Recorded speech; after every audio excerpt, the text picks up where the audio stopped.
Welcome to Prescribed by Dr. Nathan Goodyear, where integrative oncology meets holistic healing. This podcast is your home for the latest in innovation, exploration, and elevation in all areas of integrative oncology, medicine, health, wellness, and beyond. Join me and a host of other innovators as we go from practicing to prescribing. Your daily dose of wellness begins now. All right, welcome back to another podcast. Got, of course, Dr. Jason Williams here joining us. Always love these conversations. Dr. Williams, welcome to 2025. Yeah, thank you, Nathan. So we're a year younger, aren't we? We're now now with our new stuff, we're working on aging in reverse, so we'll see. That's what I was kind of alluding to. We'll get the body younger. So, and actually on a note there, I need to pull up that study and send it to you. There was a study that came out that was actually talking about the future of oncology therapy is going to be in regeneration. Yeah. And that's of course a lot of even the stuff that we're trying to do now with some of these cancers is, like sort of reprogram the cells and try to like get them to behave more. So that's a lot of stuff, when we're injecting some of these things into the tumors, that's kind of a little bit what we're doing. Yeah, and I think that's a good tie into what we're about to talk about, because the way people have approached cancer treatment for the last 100 plus years or so, it's basically going to war on the body. It's chemo, radiation, surgery, targeted meds, systemic immunotherapy, and really what you and the Williams Cancer Institute, what we're doing together has done is brought forward, I think, the pivot point in history for cancer care, which is, hey, let's innovate. And the innovation here is really by empowering the immune system by going to the tumor, and now, we're doing other things working in regeneration, which is super exciting. So there's not really any place better to be than the Williams Cancer Institute if you want to see the future of cancer care today. Right. Yeah. No, I mean, obviously we have all the weapons. So, it's the delivery technique, but exactly. Here we're talking about, I want to talk about ivermectin. Yeah. Every now and then I get on social media in the evening and I look and see what people are talking about. And I really like to look at the dialogues between doctors and patients.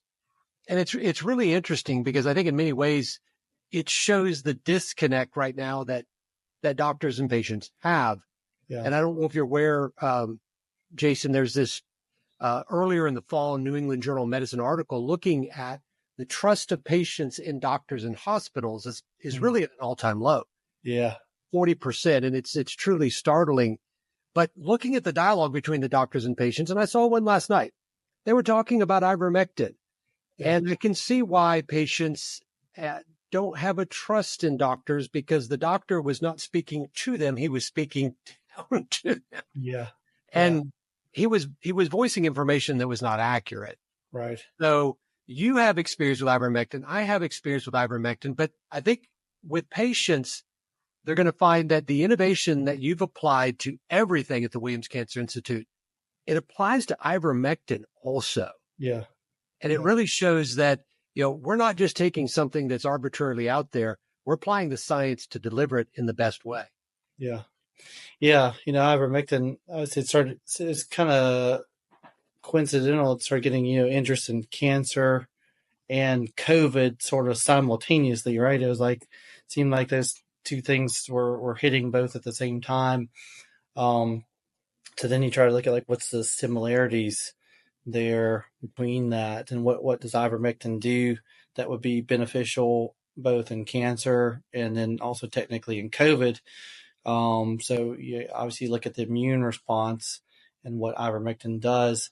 Now, some of the studies show that ivermectin in cancer cells seems to cause an immunogenic cell death, leading to, release of various things like what we call high mobility group box homolog, things like that, various signals to the immune system that maybe this should be attacked. And so that's certainly on the positive side. You look at, what's its effect on the immune cell population, seems to boost, CD4, CD8, does it seem, then the question is, okay, are now, then are they the right type of cells, right? Are you boosting, Yeah. cancer attacking cells? Are you boosting regulatory cells? Because in some situations, these things are not, the exact target. And ivermectin does seem to be, favorable that, it's decreasing sort of the regulatory cells. And so there's a, real interest there. Several different mechanisms. I mean, this like, PX247 thing is, I don't know if you've seen all these different pathways and stuff that got, but yeah, so lot of interesting results there, and so it seems that ivermectin may kill cancer to some degree, and then also may do it in a way that stimulates an immune response. Now, when we look at chemotherapies, some chemotherapies do this, as well, but also some chemotherapies have the issues of knocking down a lot of your immune cells simultaneously. And it seems like ivermectin is not as bad for that, right? It doesn't seem like it's really affecting the or suppressing the immune system. Again, they're also looking at different ways. You gotta look at like the dosing. I mean, some of the studies that I saw, the dosing is completely different than what anybody would take normally, and also most of the dosing is pulsed, doing these like 3 days on, 5 days off. Because because you look at the half life of ivermectin and you look at how it works, that tends to be the way that you would do it, where it's like a 3 day on, 5 day off type cycle, and dosings of 30, 45, and 60 milligrams, or, what we're seeing, which is, of course, way different than what you would normally see with typical ivermectin treatment, say for, parasitic infection or something. And what you're really highlighting there is the specific detail in that we're not making proclaims, right? So proclamation is a claim. It's just it's naming something, it's describing it, it's announcing it to the world. And so last night, again, on X, formerly known as Twitter, there was a proclamation that was being made by an ER doc in terms of taking care of a patient. And he was, making some claims that were inaccurate. So what we're doing here and what Dr. Williams is describing is just simply that the evidence is leading the way. And so when you check out the show notes, you'll be able to see all the evidence supporting this. And we want you to read it for yourself, because some of this may be deep dives and deep details, but understand it's important because we're following the science at Williams Cancer Institute. The science leads the way, but it leads the innovation. And then that's the super exciting, because that's what will bring forth the coming treatments that we bring. Now, you bring up a really interesting point in that, people look at these repurposed medications. And I think one of the problems we have, Jason, is that your conventional doc doesn't engage with the patient. Mm-hmm. And they don't know much about these repurposed medications. Of course, ivermectin got vilified during the pandemic. And so because of that, I think it really made it more famous. Yeah. I mean, there's 4-letter words and then there's ivermectin, right? Yeah. I mean, it's going to catch people's attention, and it really puts them on different ideological sides. But, the anti-cancer mechanisms, both in vivo and in vitro from ivermectin, are well described. They inhibit proliferation. Yeah. They're chemosensitizers, so improving the sensitization. They induce apoptosis. They modulate the tumor microenvironment. They're anti-angiogenic. They inhibit DNA repair, inhibit cancer stem cells. But obviously, what we do at the Williams Cancer Institute, and what you pioneered and continue to pioneer, is its impact on the immune system. And I would garner that most people that are taking ivermectin for cancer, most doctors that are prescribing ivermectin for cancer, Jason, they don't think about its immunomodulatory impact. Right. Yeah. Yeah. So, yeah, it's definitely an interesting drug. We've worked with it on off. Obviously, one advantage of our clinic in Mexico is that we have injectable ivermectin. So, and clearly, all these things are things that you want to inject into tumors and see what happens. And so, if you get these results giving it systemically, then what do you get when you put it in the tumor?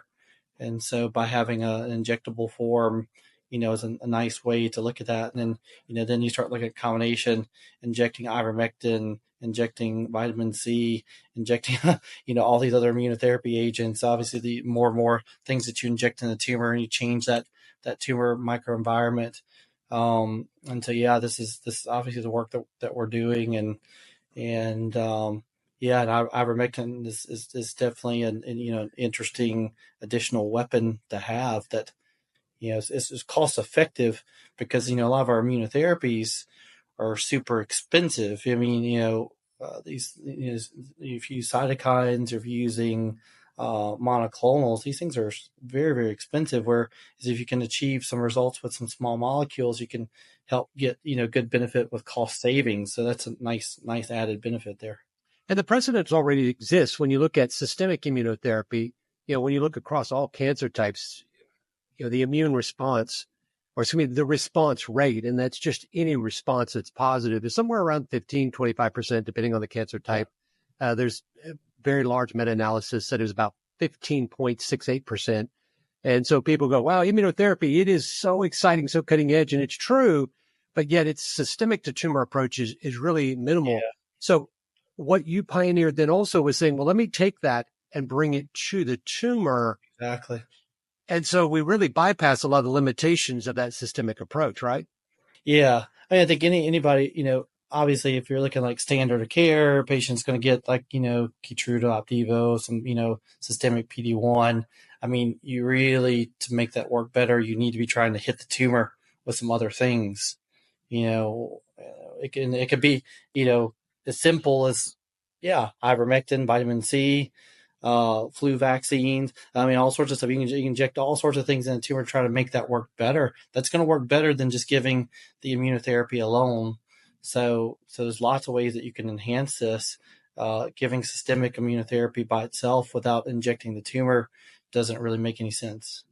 Well, and that's what you showed by going to the tumor with the immunotherapy. So you proved the concept there that the right approach is taking something that activates the immune system, whether that be a conventional immunotherapeutic or not, go to the tumor. So it stands to reason that ivermectin is going to follow a very similar pattern that immunotherapy does. And if it's working within the immune system, which, again, research is really pointing that way. And again, we have to recognize and talk about that the research here we're talking about is in vitro, in vivo, predominantly animal models at this point, but hopefully, this will be coming to humans very soon. But there's one article I'd really like to highlight, because I think it really kind of encompasses fully this connection about ivermectin in the immune system. And it's an animal model looking at breast cancer. It's entitled "Ivermectin Converts Cold Tumors Hot and Synergizes with Immune Checkpoint Blockade for Treatment of Breast Cancer." So, I mean, of course, this was all via the classic strategy set up that the standard of care operates under. But, this study shows the power of the two together. But what you pioneered and what we're doing to Williams Cancer is we're bringing those together into the tumor. Yeah. Which I think changes everything. Everything. Yeah, I mean, you need to put it right at the source. I mean, you want the immune system to attack where the cancer's at, and when you're sending the signals everywhere in the body, you're sending mixed signals, right? Because you're telling the immune system to attack in places that there's not cancer. What you want to focus on is hey, attack here where there's cancer. That's what makes sense. I mean, I don't understand why, I mean, you got to go after the tumor. Well, let me ask you a couple of questions here. What's a cold and hot tumor? What does that mean? And do you think does a cancer and in the tumor microenvironment, does it create kind of a barrier, a buffer that makes it harder for systemic therapy to get into the tumor? Definitely.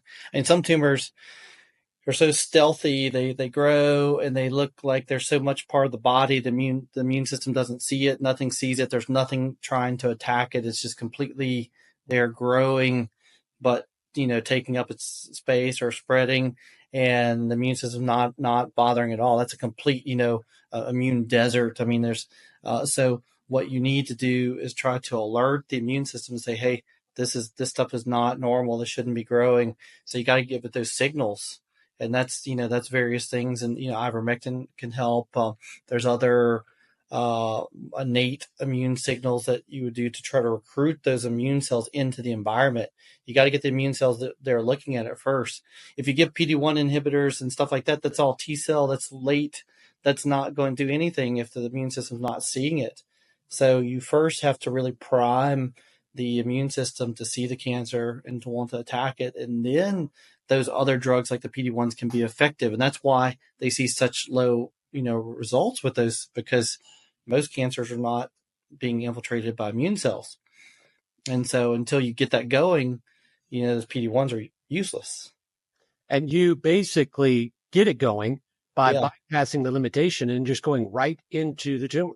exactly. Yeah. Yeah. And again, we've talked about why more people don't look at that as the way. And I think more people are.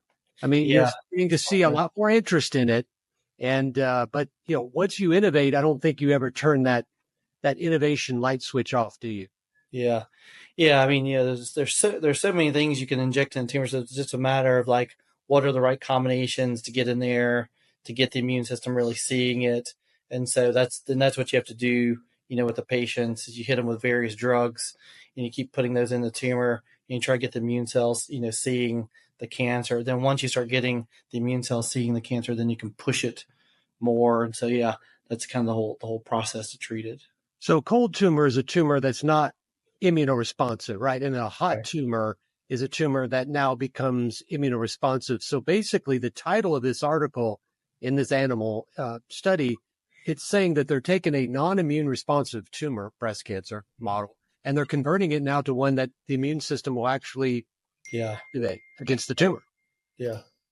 Now, it's really interesting when you look at the results of the study.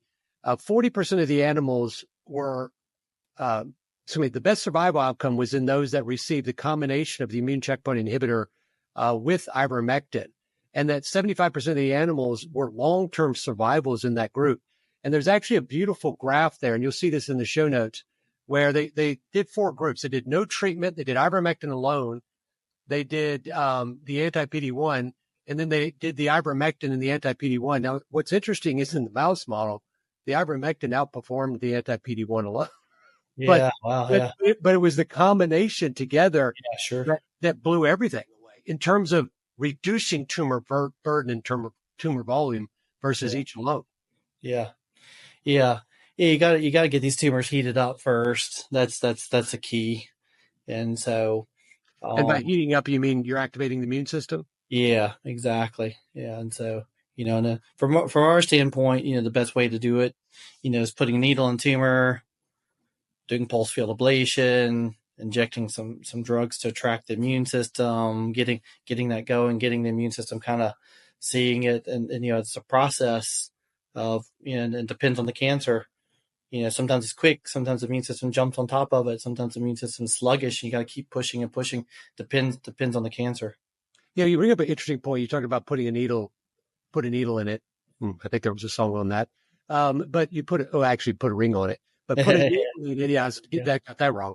But putting a needle in it, a lot of questions I get, and I'd love to hear your take on this because I think patients would love to hear that is, okay, well, I've heard about the risk of, biopsy, local reseeding, tract reseeding, and spread of cancer. If you put a needle in a tumor, what's the risk there of the cancer spreading if that's Well, causing that issue? your risk are when you put needles in and you're not doing anything, which is like biopsying and other interventions where they access a tumor, but they're actually not doing any therapeutics. Whereas if you're accessing a tumor and you're doing therapeutic to it, then you're sort of mitigating that, right? You're getting the immune system to try to attack it, so your risk would be actually reduced on that. Yeah. So basically what you pioneer, what we do that's so unique is it's getting to the tumor, accessing the tumor, but it's for treatment. It's not Right. just for tissue sampling, though we Right. can do Exactly. that. We treat. Yeah. Yeah. You really shouldn't be sticking a needle in a tumor without doing some sort of treatment. Otherwise, you're really making a big mistake. Another interesting thing about this study is that they were using this as a neoadjuvant treatment, and they still did surgical resection of the mice. Yeah. So it's showing that we can use these kind of integrative strategies, the innovative approach, immune system, but still using this in some of, if somebody needs surgery, to provide a better result. So Yeah. it's not like we're going out there and saying, hey, we're all you need. You don't need your oncologist. We're saying, no. What we're doing is pioneering to make therapies across all treatment strategies better, safe, evidence-based. Yeah, I mean, we can. The thing is that what we do, we can jump on top with any other therapy. Let's say a patient is newly diagnosed and they're saying, we're going to put you on, let's say they're colorectal cancer, and then put them on, FOLFOX, FOLFIRI, some sort of chemotherapy. At that point, we can jump in, we can start ablating, injecting, and they can still do their chemo. They can still do their stuff if they want to do it, and we'll just make it work better. We'll make the immune system want to attack it, and we'll combine with other therapies. Any other therapy we can combine with.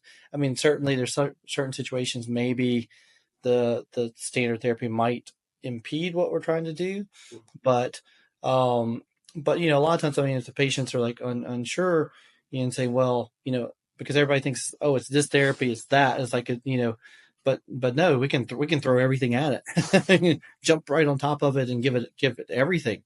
So you can do what you're doing with your current doctor and do the stuff with us at the same time. Well, I think it's a brilliant point you put there, is that it's not, you can't just look at cancer in a sequential step-by-step process.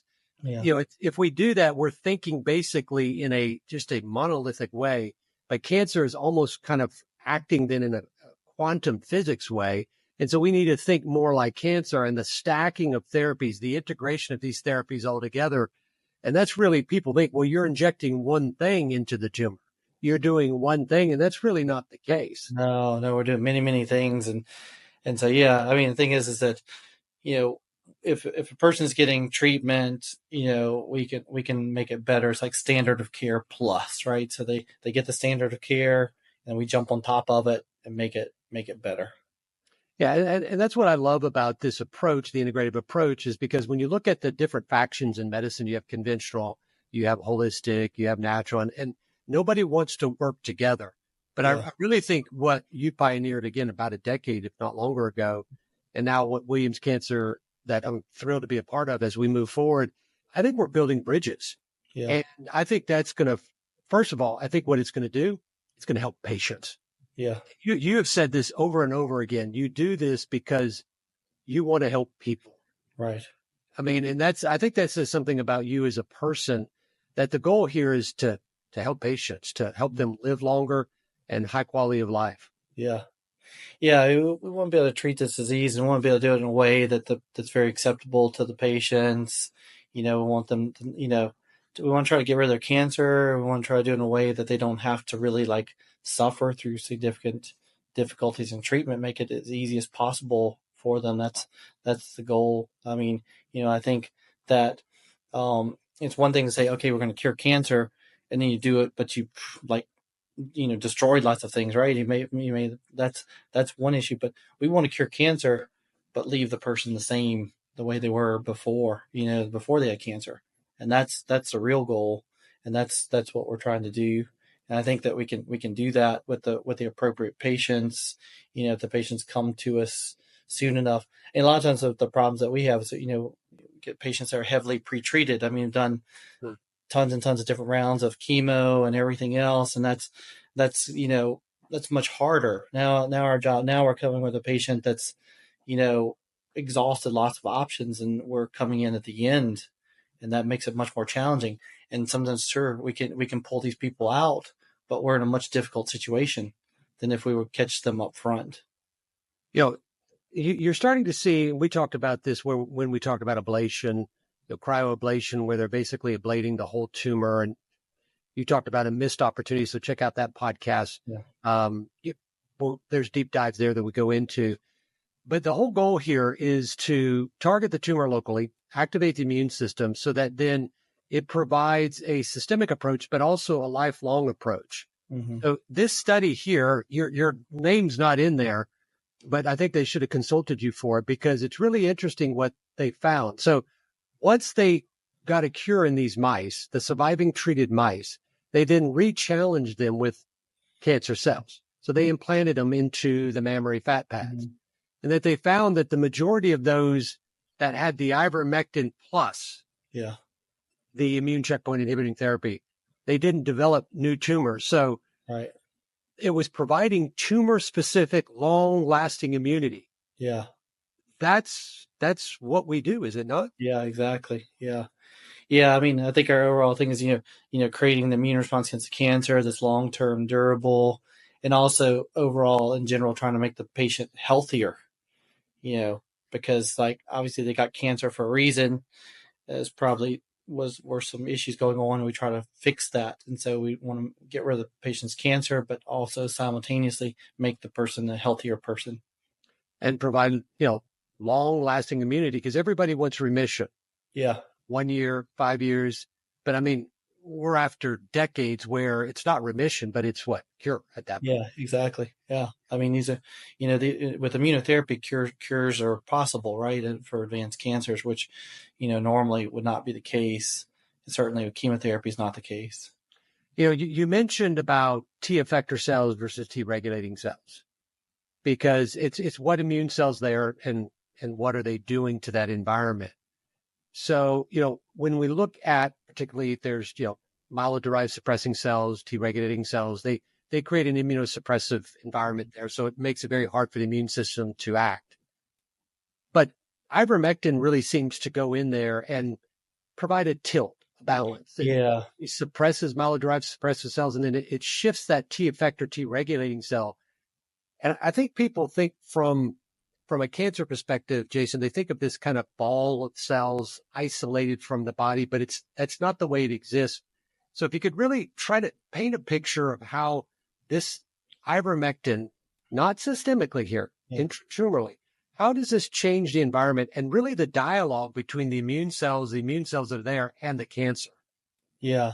Yeah. So that's obviously what we're, look for in any drug, such as like ivermectin or other drugs. We want drugs that will, decrease more of the cancer protecting immune cells, because, again, the immune system has the two sides. It has a side that will protect and help the cancer, and it will help, and has a side that will attack the cancer, and they're very much alike, right? So there's a lot of times where there's things that you might target it, you're killing both, right? So it's like you got a war going on in there, and you're trying to arm the right sides, but you can't really tell who's who. And so this is, the situation with cancer is that you want to try to do the things that favor, that are the anti-cancer. And so yeah, ivermectin seems to have a little bit of a more benefit towards that anti-cancer side of things. And there's other drugs that obviously we do that. So that's why we try to weigh all that, and try to boost the immune response. It's all anti-cancer, with simultaneously not reducing, as much of that. Well, we want to try to keep that all anti-cancer. And again, some of these drugs are very non-specific. So if you're affecting immune cells, you could affect it on both sides. And so how do you determine those little specifics? Really, really difficult. And that's a challenge in cancer treatment. But yeah, there are certain drugs that, favor those that will, attack cancer. And that's kind of what we try to load toward that side of things. Everybody looks at ivermectin, they think about its oral use, which I think it kind of falls into that. Well, let's give this IV. So it's the same kind of processing. There's one way to give therapies, it's IV and it's oral. And it really, a lot of people, as it relates to ivermectin, don't realize that beyond the oral, and understand that it's very lipophilic. And so there's some issues related to dosing there. It tends to be safe when properly dosed. Of course, there can be toxicity associated with it. And that's what that ER doc was referencing last night, is this patient was self-medicating with ivermectin. And I think in that instance, the doctor was absolutely correct in saying that, the patient shouldn't be doing this. But in essence, this patient had nobody to turn to. And so in essence, created a toxicity profile. But looking at beyond oral, there's transdermal. Ivermectin being useful to treat in rosacea, acne, rectal, actually being used in colorectal cancer animal studies, nebulized, intraperitoneal, which I think is really interesting. Jason, we could talk about that as it relates to people that just have like carcinomatosis. Right, sure. Yeah. But in the intratumoral, there was a study that an in vivo looking at xenograft, which is a tissue that is transplanted between individuals of different species. and they were looking at ivermectin here. And it was really amazing because what they found is that in different types of cells, but here particularly they're looking at glioblastoma, they actually found a 50% reduction in tumor volume with the intratumoral ivermectin. Now, Yeah. that's glio. Yeah. We wouldn't be injecting that into a Right. glioblastoma in the brain, but here's a mouse model where they're actually injecting intratumoral ivermectin, and it's reducing the volume by 50%, and it's at 3 Yeah. milligrams per kg, which is kind of Yeah. low. Yeah, exactly. Yeah. Yeah. I mean, yeah, it's like any drug you think your effect, if you're trying to get cancer, if you put it in the cancer, that's where that's where you really want it to work at. So that's if you can put more of the drug there, that tends to be a better option. And really, I think most of the target, the side effects, the adverse events associated with therapies are a result of overdosing and off-target toxicity. Exactly. Yeah. Yeah. You, you're trying to get to the tumor, you're trying to go through the body to get there, and Yeah. you overdose and you get problems. Yeah. I mean, if you look at dosing IV or oral, how much of that drug gets to the tumor? Very little. Very Yeah. little, right? So whereas so let's say I take 100 milligrams of drug X by mouth. My cancer, let's say it's located in the liver. What does it see? It sees 2, 3, 4 milligrams of that drug, maybe. Okay. Or what if I then take 50 milligrams of the drug, I inject it right in the tumor. I cut my dose in half, so I don't even have the toxicity issues. I put it all right in the tumor, and so that's the way to go. I mean, it's obviously any things that you can put in right in the tumor are going to be much better. And it helps you to create immune activation right there against the Yeah, tumors. you get a whole different level. I mean, think of it this way: they're seeing immune infiltration and heating up these tumors by taking 40 and 60 milligrams of ivermectin orally. But okay, what if you put 40 milligrams of ivermectin in the tumor? Because that's at that level the tumor's seeing very little. The oral, right, it's going to see 2 milligrams maybe. But what if I put 40 and now just load? I mean, that's a whole different deal, right? I mean, so when you put it in the tumor, it's much better. And for the most part, it stays in the tumor, right? Well, it'll circulate out some. I mean, there's various ways that we do have stuff that we'll put things like in gels, and we'll do stuff to try to hold it in the tumor. So we have various forms that we can do that maybe even keep things at like slow release. So there's various options on that. But still, even one of the things is that like when you're injecting in tumors, and let's say you're whatever the drug is, this is the thing I always like tell like the other doctors I work with. When you push a drug, you push it slowly because you can watch it and you can see it like on ultrasound. You see the drug flow around. You want it to have the time to interact with it. If you just slam it, right? You just like what do they do? They take a syringe and just push it. That just shoots it all away, right? But what you want to do is watch it flow in the tumor and see it, and then you see it like interacting with it, right? That's what you see actually happening, and so that's why you push these drugs very very slow when you're in them, and allow that. So you're watching it in real time. Yeah, yeah. And so this is something that you can see, particularly like when you're doing like ultrasound in real time, and you can watch and you can see that, and you can see that drug flowing in the tumor. And so, when you do it, yeah, you want to push it really slow because like boom, and you can see and you can tell the drug's bonding, right? So you do it a little bit. You have to push at a slow rate. That's the thing. But medicine, they always want to, they want to do procedures fast. They want to do things fast. So boom, like what they do. If you go get a vaccine or whatever, they stick you in your arm, they jam that like in the second, right? Yep. But that's not how you do it. And that's Yeah. important because We've looked at this. So we put you can put them on like a little pump, and like run it really slow, or you could just do it with your hand, but you gotta watch and do it slow. There's a technique to it. Everybody focuses on dose. I mean, this is getting down to what are called pharmacokinetic properties, but it's not just dose, it's also duration. And that's what you're kind of Yeah. getting into. Yeah. It's really the combination of those that really empower the benefit of whatever therapy that you're using. So let me mention something. We're talking about ivermectin. You've mentioned vitamin C, which obviously I'm a huge advocate, big advocate of it intratumorally, obviously, because the animal research supports it and it's safe and it bypasses all the limitations of the systemic, just like you would see with chemo or immunotherapy. But when we look at this, you were touching on the concept of lower dose because it's going into the tumor. Yeah.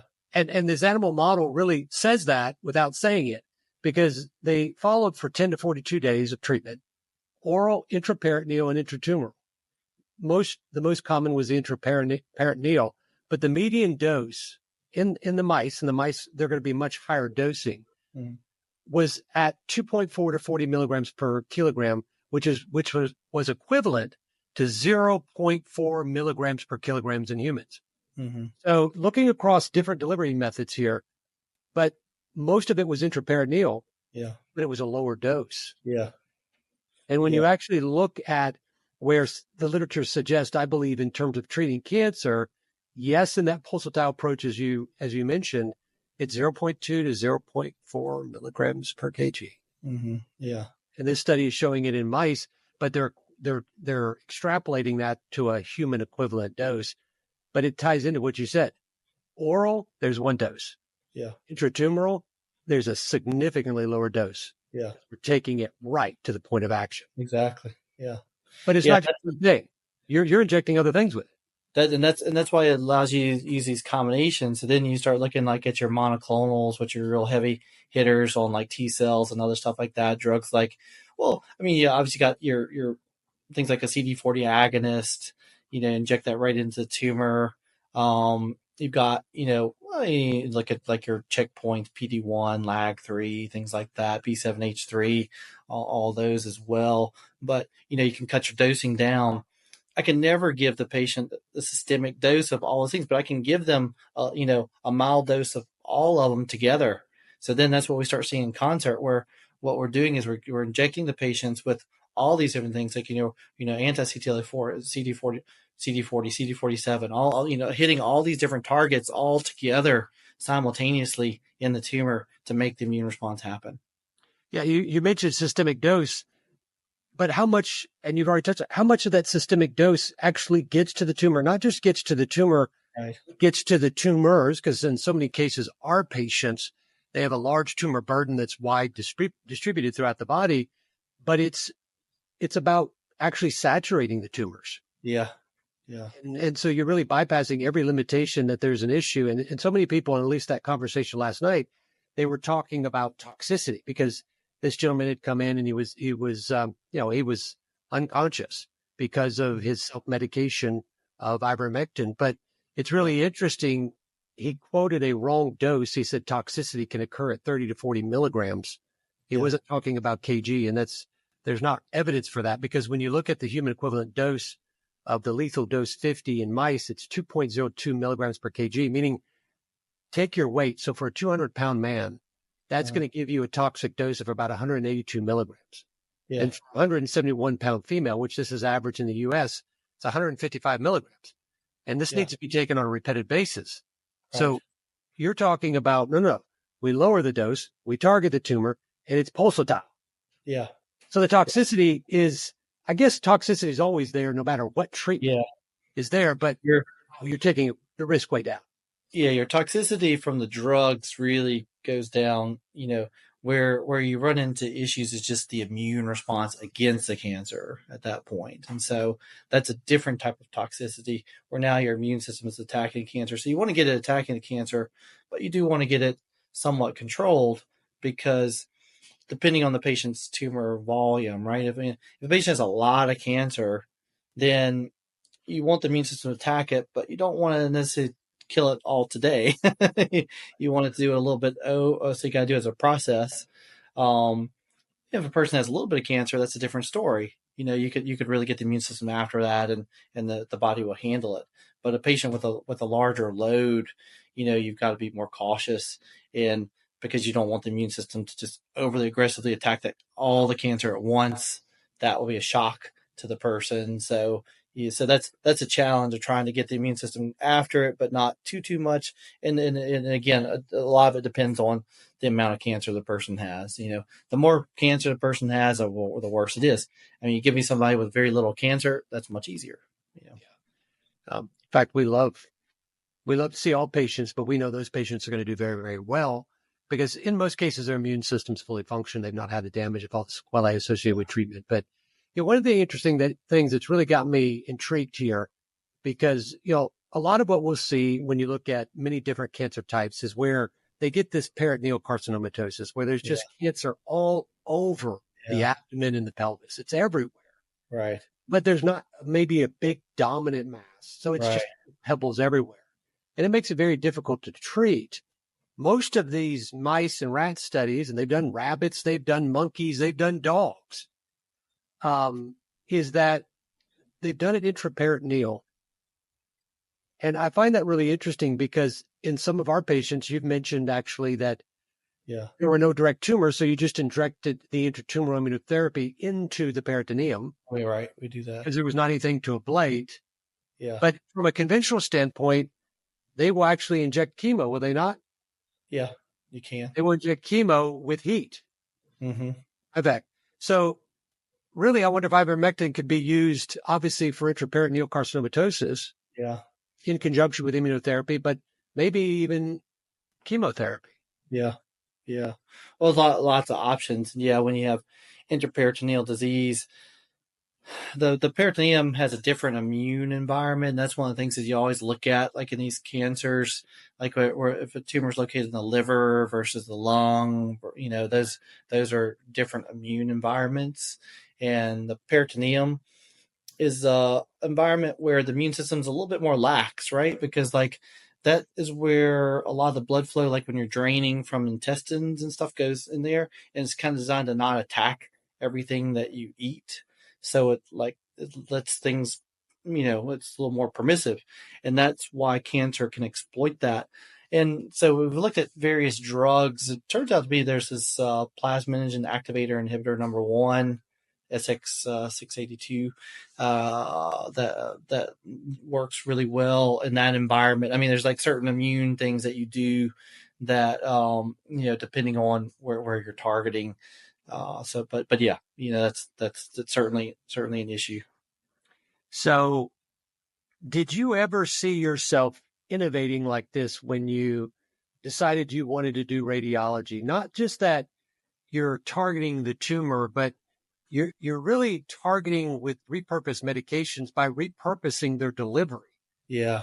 Did you ever see yourself doing this when you pledged, or when we went up there and stood and found out where we were going? What was that called? It wasn't the white coat ceremony. Match day. Match day. Oh my gosh, yeah. Oh, the stress associated with match day.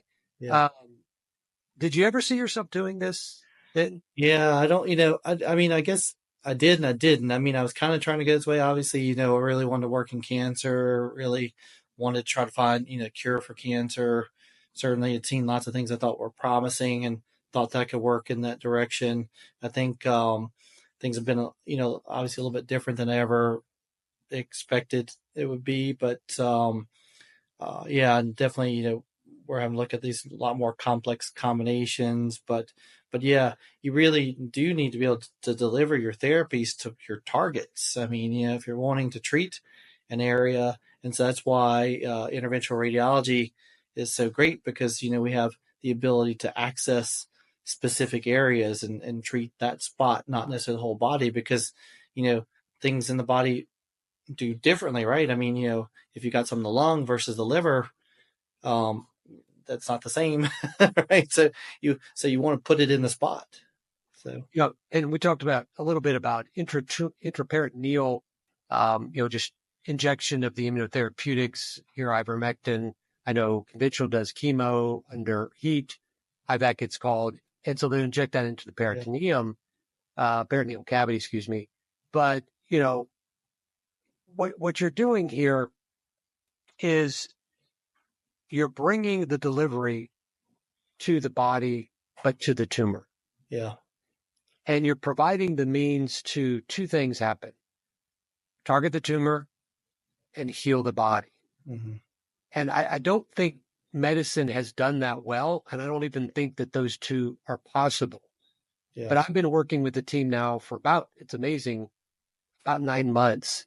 Yeah. Most of our patients, Jason, they feel better and they get stronger as they go through therapy. Now, Yeah. obviously, there are, cancer is cancer.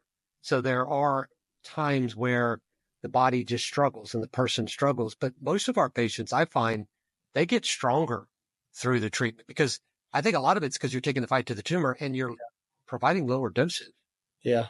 Yeah. and you're not Yeah. destroying the body in the interim. Yeah. I mean, obviously the tumors being the main problem site, we need to at least go to those, and try to do stuff. I mean, certainly there's systemic issues. And so there may be stuff that you can use systemically simultaneously, but you certainly should be going right to the tumor site.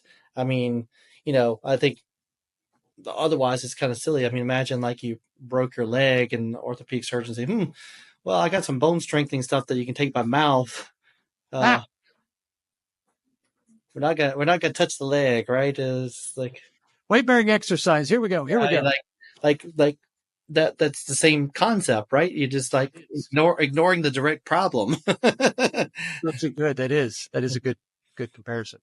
I mean, so yeah, I don't know why medicine went this way where it's like these cancers, like, oh, but no, let's not mess with the cancer. Well, let's mess with it, biopsy it, and stir it up and cause problems. We'll do that, and maybe try to cut some out and do this type of things. But otherwise, treatment, drugs, no, it's only oral, it's only IV. You can't put it at the kids. That makes no sense, particularly with our technology today, where we can access most locations. I mean, I understand, in the 50s and 60s, maybe even in the 70s, but by the 80s and later, they should have been accessing tumors. Well, that's a good point, because you say most locations, because most locations can be targeted. There are That's right. some limitations, right? I mean, a few. I Yeah. mean, clearly, we don't target glioblastomas yet.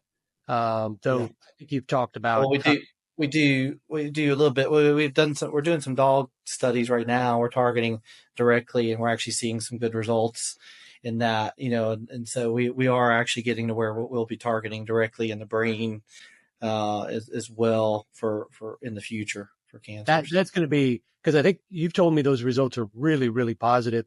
That's going to Yeah. be changing, because this mice model here was, intratumoral Hmm. ivermectin glioma. So imagine Yeah. coupling that with PEF. Yeah.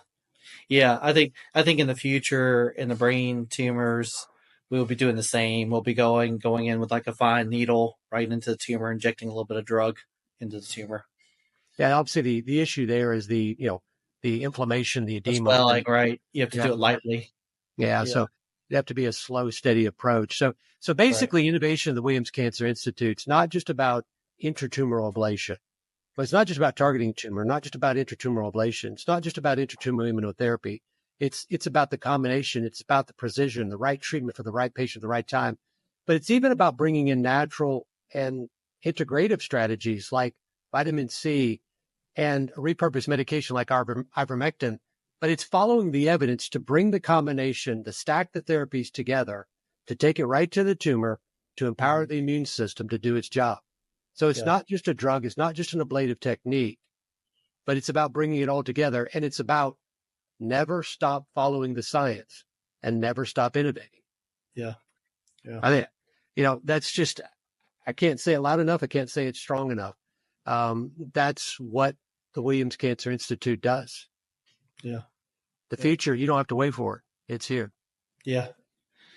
Yeah. No, we're trying to get patients the most advanced care now. Because obviously there's people.